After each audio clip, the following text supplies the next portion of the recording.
Sometimes you might reach a specific speed and stay there for quite a while. Here are some tips to help you try and overcome these barriers. It can be quite frustrating and demoralizing when you're sitting at a specific solving time for quite a while and not seeing any improvement.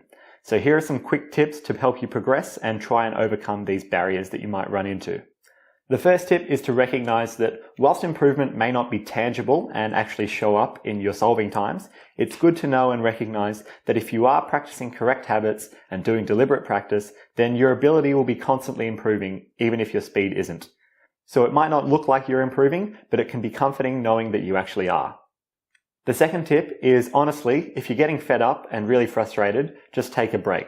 So for the most part, it's pretty hard to actually regress and forget cubing knowledge and skill, so never be afraid to take a week off practicing and let your brain just subconsciously process all of the things you're learning and practicing over time. If you don't want to stop cubing, which is completely fair enough, an alternative is to practice a different event for a little while. So you might find that practicing big cubes and dealing with a harder look ahead makes your look ahead ability a bit better when you return to solving the 3x3.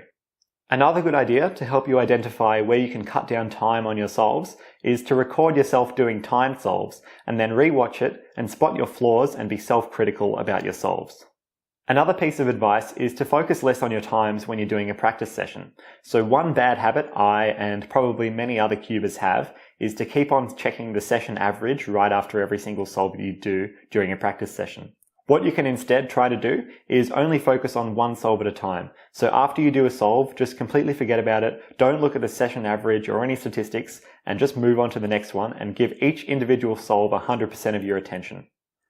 Lastly, persistence and practice will eventually pay off, and with enough time, you'll eventually either slowly pass the barrier or see a more dramatic drop in your times.